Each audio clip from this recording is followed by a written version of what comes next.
Delhi NCR का मशहूर tattoo girl हत्याकांड देश भर में चर्चित में रहा था। 2011 में पुलिस को दिल्ली रेलवे स्टेशन पर एक बैग में अनजात युवती की लाश बरामद हुई।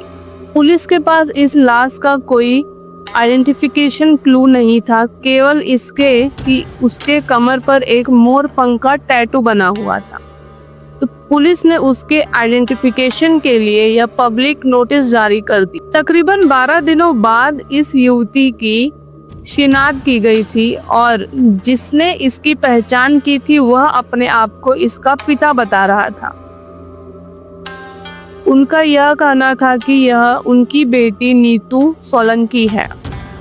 आज हम 29 साल की नीतू सोलंकी की हत्या के बारे में जानेंगे, जिसका शव पुलिस को दिल्ली रेलवे स्टेशन से एक सूटकेस में बरामद हुई। शव बरामद होने के बाद पुलिस अपने छानबीन में जुट गई। पुलिस को नीतू सोलंकी के आरोपी का भी पता चल गया था, पर पुलिस उसको पकड़ने में नाकामयाब रही। आप सोच रहे होंगे कि ऐसा क्यों हुआ। अगर पुलिस को आरोपी के बारे में पता था तो उसे तुरंत अरेस्ट कर लेना चाहिए था, तो पुलिस उसको अरेस्ट करने में नाकामयाब क्यों रही। एक्चुअली ये कहानी ही ऐसी है कि भले नीतू सोलंकी के आरोपी को पुलिस नहीं पकड़ पाई, पर कर्मों की सजा उसे मिल गई थी। 29 साल की नीतू सोलंकी दिल्ली में रहती थी। उसने लॉ ग्रेजुएशन किया हुआ था और एक कॉल सेंटर में वह जॉब करती थी। नीतू ने अपने माता पिता को यह कहकर घर से बाहर गई थी कि उसको सिंगापुर में जॉब लगा है और वह सिंगापुर जा रही है। नीतू के माता पिता को यही लग रहा था कि उनकी बेटी सिंगापुर में जॉब कर रही है। इसके लिए उन्हें कोई शंका नहीं था कि उनकी बेटी की हत्या हो सकती है। लेकिन जब उन्होंने अखबारों और न्यूज़ में अपनी बेटी की खबर देखी तो तुरंत शिनाख्त के लिए पुलिस को खबर दी।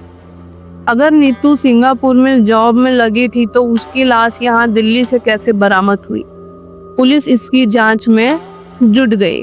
पुलिस ने जब नीतू के बैकग्राउंड को खंगाला तो उन्हें यह पता चला कि नीतू कभी सिंगापुर गई ही नहीं थी, बल्कि वह अपने माता पिता से झूठ बोलकर अपने बॉयफ्रेंड के साथ दिल्ली में ही लिव-इन में रह रही थी।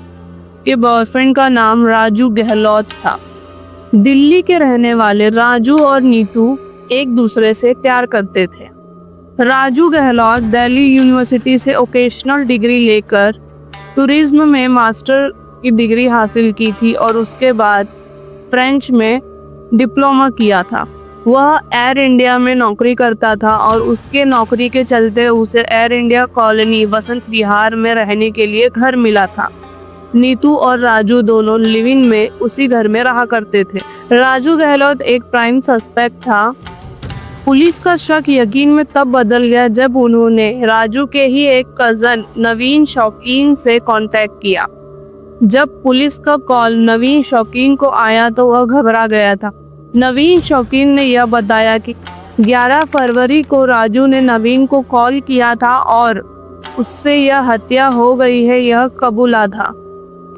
राजू ने नवीन को लाश को ठिकाने लगाने के लिए मदद करने के लिए कहा था, लेकिन नवीन ने इससे साफ इनकार कर दिया था। तो राजू ने अकेले ही नीतू सोलंकी के लाश को सूटकेस में भरकर दिल्ली रेलवे स्टेशन पर फेंक कर आ गया था। राजू और नीतू एक साथ लिविंग में रहने लगे थे। राजू ने एयर इंडिया को बगैर बताए अपनी नौकरी छोड़ दी थी और नीतू ने भी सिंगापुर का बोलकर अपने माता पिता को गुमराह किया था और दोनों साथ में रहने लगे थे। साथ में रहते रहते उन्हें यह पता चला कि दोनों का गोत्र सेम है। गोत्र सेम होने के कारण परिवार वालों ने साफ मना कर दिया था, क्योंकि इंडिया में सेम गोत्र का होना भाई बहन माना जाता है। राजू और नीतू जनवरी फरवरी 2010 तक मुंबई में रहे। इसके बाद वह गोवा और बेंगलोर में भी रहे थे।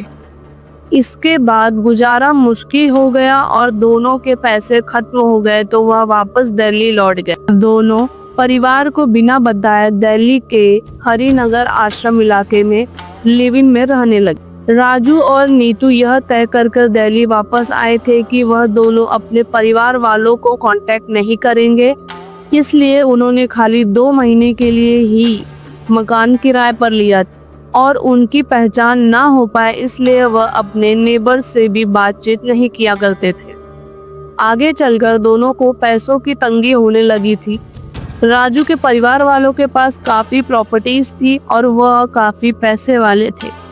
यह माना जाता है कि नीतू लगातार राजू पर यह दबाव बना रही थी कि वह अपने परिवार वालों से प्रॉपर्टी के बारे में बात करे, जो अपने परिवार वालों से प्रॉपर्टी में हिस्सा मांगे ताकि उनकी फाइनेंशियल प्रॉब्लम ठीक हो जाए। और वही राजू के परिवार वालों ने राजू से बातचीत बंद कर दी थी और उससे रिश्ता तोड़ दिया था।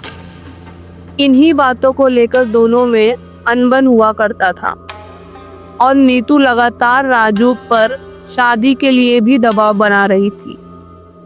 नीतू अपने माता पिता को स्काइप पर ही कॉल किया करती थी ताकि उन्हें यह लगे कि वह सिंगापुर में है। वहीं राजू और नीतू के बीच की अनबन अब हाथापाई में बदल गई थी। वहीं एक रोज नीतू ने जब अपनी बहन को स्काइप किया तब उसकी बहन ने नीतू के माथे पर एक चोट नोटिस किया था और उसने इसके बारे में नीतू को पूछा भी था। तब नीतू ने यह बोल दिया था कि वह सीढ़ियों से गिर गई थी। 11 फरवरी को नीतू ने राजू की बहन को कॉल किया और उसे प्रॉपर्टी का एक हिस्सा बेचने को कहा। उसकी बहन ने यह बात को नकार दिया। तब नीतू का राजू की बहन से भी झगड़ा हो गया और यही बात राजू को बर्दाश्त नहीं हुई और दोनों में अनबन चालू हो गया और दोनों का झगड़ा इतना बढ़ गया कि उसी दिन राजू ने एक धारदार हथियार से नीतू पर हमला कर दिया, जिससे नीतू की मृत्यु हो गई। उसके बाद राजू ने नीतू की लाश को ठिकाने लगाने के लिए सूटकेस में भरकर निकल गया। उसने ऑटो लिया और दिल्ली रेलवे स्टेशन पर पहुंच गया।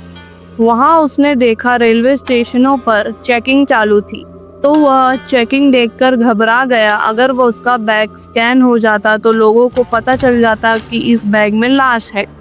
तो उसने रेलवे स्टेशन के बाहर ही वह काला बैग छोड़कर फोन पे बात करने का बहाना करते हुए चला गया, जो कि दूसरे दिन पुलिस को रेलवे स्टेशन से वह बैग बरामद हुआ था।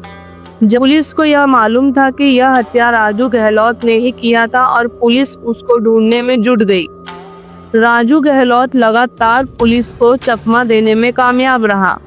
सालों बीत गए और पुलिस के हाथों राजू गहलोत नहीं लगा था। राजू गहलोत ने रोहन दहिया के नाम से अपना न्यू आइडेंटिटी क्रिएट किया था और गुरुग्राम में नौकरी कर रहा था और पुलिस को इसकी भनक तक नहीं लगी थी। इसके बाद लगातार सालों साल राजू को पकड़ने में नाकामयाब होने के बाद पुलिस ने राजू पर 2 लाख का इनाम भी घोषित किया था। 7 साल तक राजू, जो कि रोहन दहिया बन चुका था, कई राज्यों में उसने नौकरियां की। वहीं एक रोज अचानक उसे लीवर सिनेसिया की प्रॉब्लम हो गई और ऑफिस में ही उसका इंश्योरेंस होने के कारण ऑफिस स्टाफ ने ही उसे हॉस्पिटल में भर्ती करवाया था। 2019 में जब राजू अपनी अंतिम सांस गिन रहा था तब उसने अपनी मां को कॉल कर अपनी बीमारी की जानकारी दी। तब पुलिस को यह पता चला कि राजू गुरुग्राम के पारस हॉस्पिटल में एडमिट है। पुलिस की टीम जब तक वहां पहुंची उससे पहले ही राजू की मृत्यु हो चुकी थी। जहां यह केस एक टैटू से सामने आया था, वहीं राजू को कहीं न कहीं अपने कर्मों की सजा मिली थी।